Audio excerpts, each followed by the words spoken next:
May 31, 1945. A 23-year-old soldier stands fully exposed on a hillside in Okinawa, bullets screaming past his head, mortars erupting around his feet, and every enemy gun trained directly on him. He should be dead within seconds. Instead, he begins walking forward, alone, into the teeth of a fortress that has swallowed 12 days of American blood. What happens next defies belief, and it's completely true.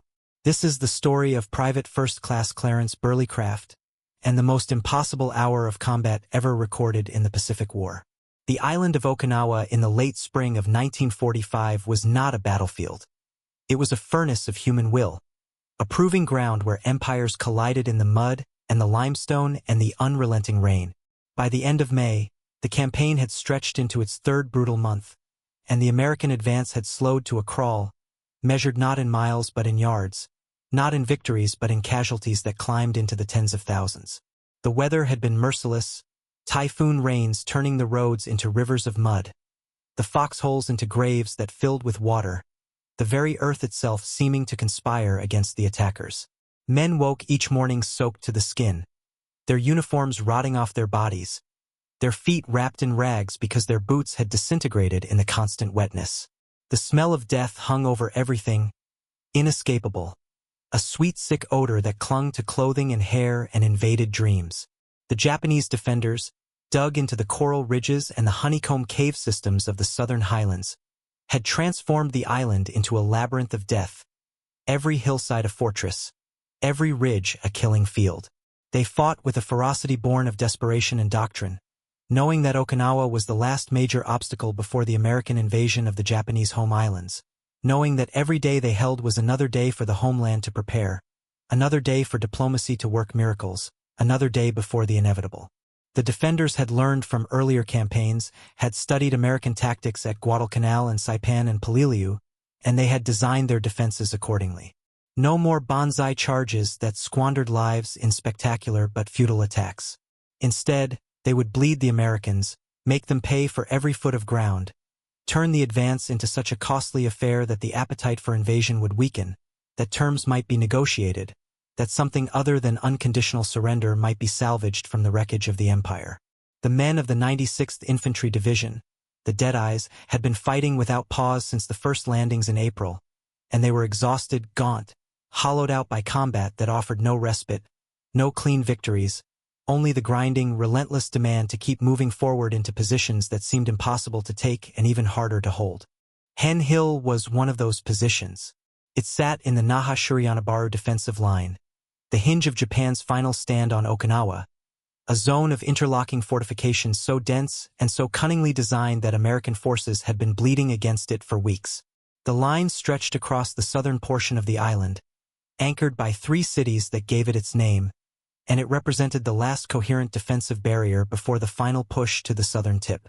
Break this line, and the Japanese would be forced into a fighting retreat with no fallback positions, no prepared defenses, nothing but caves and desperation. Hold this line, and the campaign would drag on indefinitely, consuming American lives at a rate that made even hardened commanders flinch when they read the casualty reports. Hen Hill itself was a jagged, limestone outcrop, deceptively small from a distance, rising perhaps 100 feet above the surrounding terrain, but every inch of its surface had been turned into a weapon. The Japanese had burrowed into the coral, carving gun positions and mortar pits and spider holes connected by tunnels that allowed defenders to move unseen, to appear and disappear like phantoms, to fire from one position and vanish before the Americans could return fire with any accuracy. Machine gun nests commanded every approach. Trenches zigzagged along the slope, reinforced with sandbags and timber and camouflaged so skillfully that they were invisible until the moment they erupted with fire. Caves pocked the hillside, their mouths concealed by vegetation and shadow, each one a strong point that could hold a squad or more, each one capable of pouring automatic fire down onto anyone foolish enough to try the climb. For 12 days, American infantrymen had tried to take Hen Hill, and for 12 days they had been thrown back, leaving their dead sprawled on the slopes or dragged away under covering fire, the wounded carried down on stretchers through mud that sucked at boots and turned every step into a labor. Clarence Burley Craft was 23 years old, a private first class in Company G, 382nd Infantry Regiment, 96th Infantry Division. He was not a large man, lean, wiry, built like someone accustomed to hard work and little rest. He had grown up in California, in a world far removed from the coral hell of Okinawa, but the war had remade him, as it had remade every man who survived long enough to see the southern ridges. His hands were calloused, his face weathered beyond his years, his eyes carrying that 1,000-yard stare that marked men who had seen too much and could never unsee it. He did not speak much anymore. Few of the veterans did, because words felt inadequate to describe what they experienced daily, and because talking required energy better saved for survival. By late May, Craft had been in combat long enough to understand the mathematics of survival, the way death arrived randomly, the way courage and caution were both necessary and both insufficient. He had seen friends cut down, had watched men he knew dissolve into the chaos of artillery strikes or disappear into the smoke of mortar barrages, and he had learned the infantryman's most essential skill, the ability to keep functioning when every instinct screamed to lie flat and wait for the world to stop exploding. On the morning of May 31st, he was part of a 6-man patrol tasked with probing the defenses of Hen Hill, searching for weak points, gathering intelligence that might finally allow the Americans to crack the position that had resisted everything they had thrown at it. It was a routine mission. If anything on Okinawa could be called routine, the kind of patrol that happened every day, that sometimes returned intact and sometimes did not, and the men who went out knew the odds but went anyway because there was no other choice, because the war demanded it, because refusing meant the next patrol would go instead and die in your place.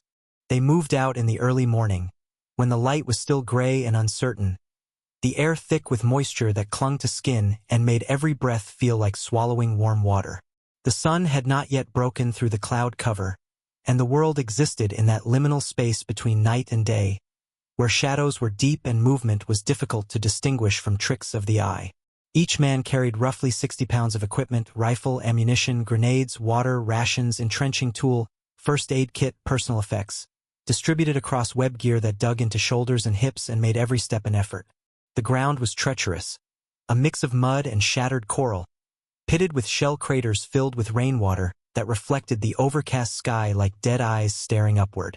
Some of these craters were deep enough to drown in if you fell wrong, and the edges were slick, unstable, ready to give way under weight. The patrol advanced cautiously, spreading out, weapons ready, eyes scanning the hillside for movement, for the glint of metal, for anything that might betray a hidden position. The silence was oppressive, broken only by the distant rumble of artillery and the occasional crack of sniper fire somewhere else along the line. Hen Hill loomed ahead, its slopes scarred and blackened by previous assaults, vegetation burned away by flamethrowers and napalm, the limestone exposed like bone beneath torn flesh. The Japanese were up there, everyone knew it, but they were invisible, patient, waiting for the Americans to come close enough that escape would be impossible. The ambush, when it came, was sudden and total. One moment the patrol was moving forward, cautious but steady, and the next the world exploded into noise and violence. Machine guns opened up from multiple positions, their muzzle flashes barely visible in the concealed firing points, the sound a tearing, stuttering roar that shredded the air and sent bullets snapping through the space where the Americans stood. Rifles cracked from the trenches, their reports sharp and distinct, and mortars began to fall, the shells whistling down and detonating with concussive blasts that threw up geysers of mud and coral fragments that slashed like shrapnel. 3 men went down immediately, hit in the first seconds of fire, their bodies crumpling or spinning or simply dropping as if the strings holding them upright had been cut. The surviving members of the patrol dove for cover, scrambling into shell craters or behind rocks or into any depression that might offer shelter from the storm of metal pouring down from Hen Hill. Craft found himself pinned, crouched low, the ground around him chewed up by bullets, the air so thick with near misses that he could feel the displacement, the hot wake of rounds passing close enough to burn. The wounded men were scattered, exposed, calling out or lying silent, and the Japanese fire showed no sign of slackening. If anything, it intensified, as if the defenders sensed blood and were determined to finish what they had started. This was the moment when most men would have stayed down, would have hugged the earth and prayed for the fire to slacken enough to allow a retreat, would have called for artillery or air support or reinforcements, anything to shift the odds. Craft did none of these things. He stood up. He rose to his full height, standing exposed on the slope of Hen Hill with no cover, no concealment. Every Japanese gun that could draw a bead now focused on him. It was an act of such reckless audacity that the men who witnessed it later struggled to describe it without sounding as if they were exaggerating or inventing details, because what Craft did next was so far outside the bounds of normal combat behavior, so contrary to every survival instinct and every tactical doctrine, that it seemed less like a military action and more like a deliberate challenge to fate itself. He raised his M1 Garand rifle to his shoulder and began to fire. The M1 Garand was the standard infantry rifle of the U.S. Army, a semi-automatic weapon that fired 8 rounds from an en-bloc clip, accurate and reliable. The workhorse of the American infantryman. It weighed 9.5 pounds, felt heavier after hours of carrying it, and made a distinctive metallic ping when the empty clip ejected.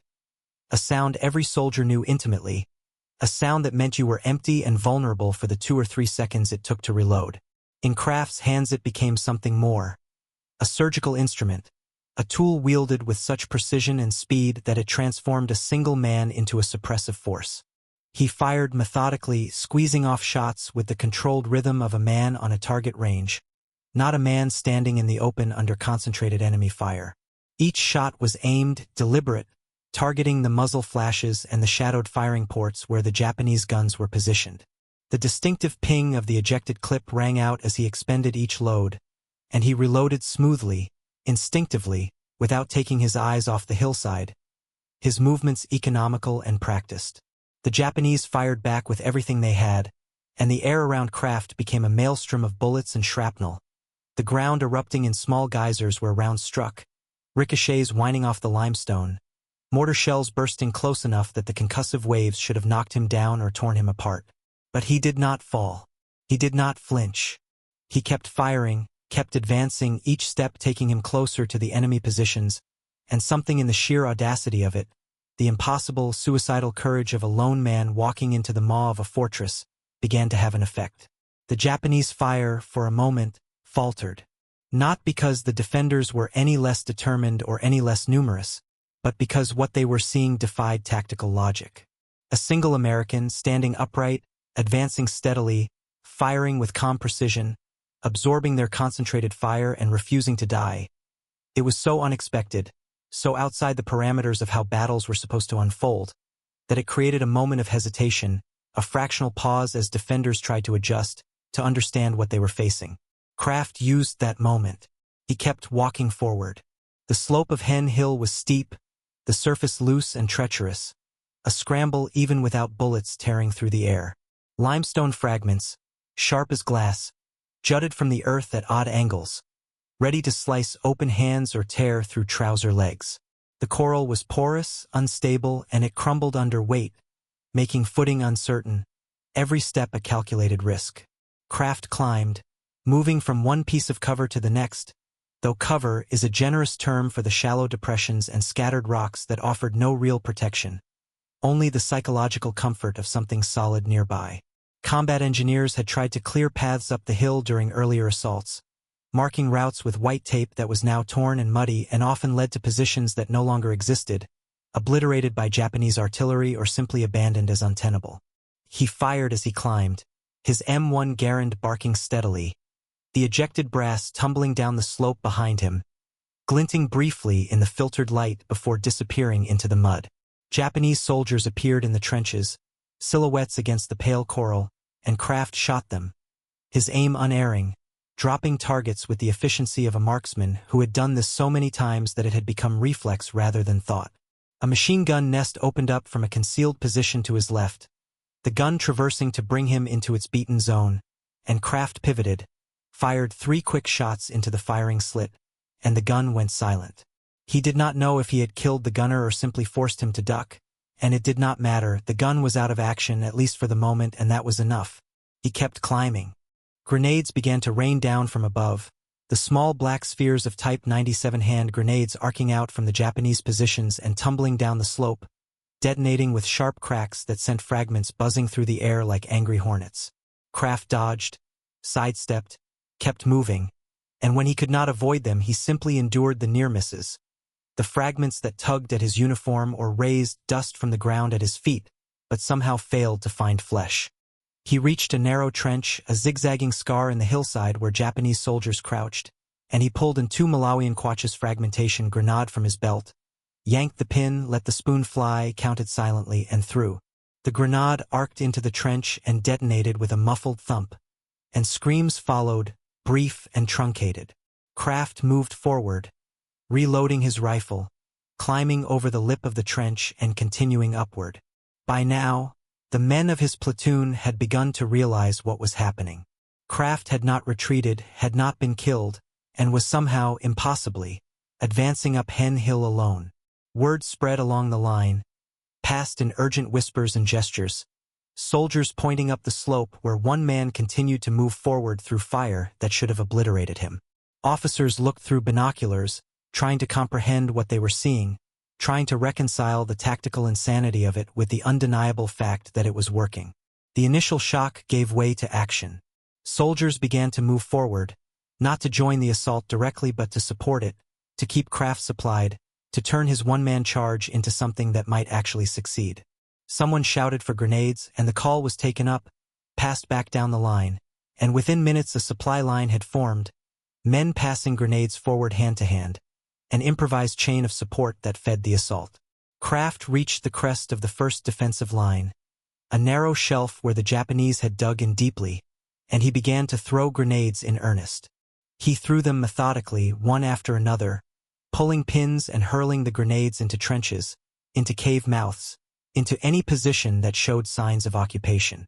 The grenades detonated in rapid succession, a rolling barrage of explosions that turned the Japanese positions into a chaos of smoke and flying debris and collapsing earth. The defenders tried to respond, firing wildly, throwing their own grenades, but Craft moved constantly, never staying in one place long enough to become an easy target, and the grenades kept coming, passed forward by his platoon in a steady stream. 2 full cases of 2 Malawian Quachas grenades were consumed in this manner, somewhere between 72 and 80 grenades, each one thrown with deliberate intent, each one targeting a specific position. The 2 Malawian Quachas was a pineapple grenade, so called for the grooved pattern on its cast iron body, designed to fragment into deadly shrapnel upon detonation.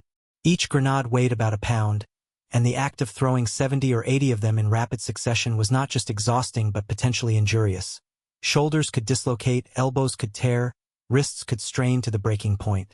The physical act of throwing that many grenades in rapid succession was exhausting, the repeated motion straining muscles, jarring joints, but Craft did not slow. His arm must have screamed with pain, the socket grinding with each throw, but he pushed through it, mechanically pulling pins, counting beats, releasing, watching the grenades arc through the air and disappear into enemy positions before the detonation's confirmed impact. He threw with a smooth, practiced motion, underhand when the target was close, overhand when it required distance, and the grenades fell into bunkers and trenches and foxholes with lethal accuracy. Japanese soldiers caught in the open tried to flee, scrambling deeper into the cave systems, and Craft followed, pressing the assault, giving them no time to regroup or mount a coordinated counterattack. The hillside became a landscape of destruction, the defensive works that had held for 12 days now shattered and burning, the air thick with smoke that stung the eyes and burned the throat. And then Craft found the cave. It was one of the larger openings, a dark mouth in the limestone, partially concealed by a fallen tree and the remnants of camouflage netting. From inside came the sound of voices, Japanese soldiers calling to each other, and the occasional flash of movement visible in the shadows. Craft approached cautiously, keeping to the side of the entrance, out of the direct line of fire. He pulled another grenade, ready to throw, but as he peered into the darkness he saw something that made him pause. A satchel charge, a canvas bag packed with explosives, sitting just inside the cave entrance.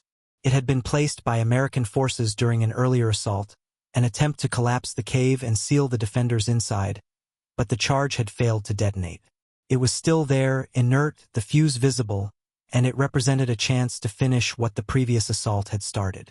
Craft made a decision that most men would never have contemplated. He moved into the cave entrance, fully exposed to anyone inside who might fire, and reached for the satchel charge. The fuse had burned out without reaching the explosives, a dud that should have been left alone, that doctrine said was too dangerous to touch. Craft picked it up, his hands steady despite the adrenaline surging through his system, and examined it quickly. The fuse was accessible, salvageable. He had seconds to make this work, seconds before the Japanese defenders realized what he was doing and shot him where he stood. He pulled a new fuse from his gear, his fingers working quickly, inserting it into the charge, connecting it, ensuring it was seated properly. The voices from deeper in the cave grew louder, more urgent, and Craft knew he was out of time. He lit the fuse, a brief flare of ignition, and then he threw the satchel charge into the cave as hard as he could, hurling it deep into the darkness where the defenders waited. He turned and ran, diving away from the entrance, scrambling down the slope, and behind him the world vanished in a roar of sound and pressure. The satchel charge detonated with a force that dwarfed the grenades, a massive blast that sent a shockwave rolling across the hillside, the concussion so powerful it could be felt in the chest, a physical blow that knocked men flat even at a distance. The cave entrance collapsed, the limestone fracturing and falling inward, tons of rock and coral tumbling down to seal the opening, entombing the defenders inside. The explosion echoed across the battlefield, a declaration that the impossible had happened, that Hen Hill, the fortress that had resisted everything the Americans could throw at it, had finally been breached. Craft kept moving. There were still pockets of resistance, still Japanese soldiers in the remaining trenches and bunkers, and he continued to engage them, firing his rifle, throwing the last of the grenades that were passed forward to him. The fight became a series of short, brutal engagements, close-range exchanges where speed and aggression mattered more than tactics. Craft shot soldiers as they emerged from spider holes, threw grenades into positions that tried to mount a defense, and step by bloody step he cleared the crest of Hen Hill. The Japanese defenders, already demoralized by the loss of their strongest positions and the relentless pressure of the assault, began to retreat, falling back into the cave systems or fleeing to other defensive lines. The hill, after 12 days of resistance, was finally breaking. The battle for Hen Hill lasted approximately 4 to 5 hours, though time measurement became meaningless in the intensity of the fight. Minutes stretched into hours, hours compressed into moments, and the only real measure of time was ammunition expended and ground gained. The sun had climbed higher during the assault, burning through the cloud cover, and the temperature rose, turning the hillside into a furnace where men sweated through their uniforms and fought dehydration as much as the enemy. Craft was in continuous combat for the duration, never resting, never pulling back, sustained by nothing more than willpower and the knowledge that to stop was to die, that the only way forward was forward. His canteen had run dry within the first hour, and his mouth was cotton, his tongue thick, but there was no time to seek water, no opportunity to pause and address the body's needs. By the time the position was finally secured, Craft had personally killed at least 25 Japanese soldiers, a confirmed count that likely underrepresented the actual number, and he had destroyed or neutralized multiple defensive positions that had held up the American advance for nearly 2 weeks. The casualties he inflicted, the positions he eliminated, broke the hinge of the Naha-Shuri-Yanabara line and allowed U.S. forces to continue their advance toward the southern tip of Okinawa. Hen Hill, the obstacle that had seemed insurmountable, had fallen because one man refused to accept that it could not be done. Craft walked down from the hill under his own power, exhausted, his uniform torn and filthy, his rifle still in his hands. The barrel was hot enough to raise blisters if touched, the metal discolored from sustained firing, and the stock was scarred and dented from impacts that had come close but not close enough.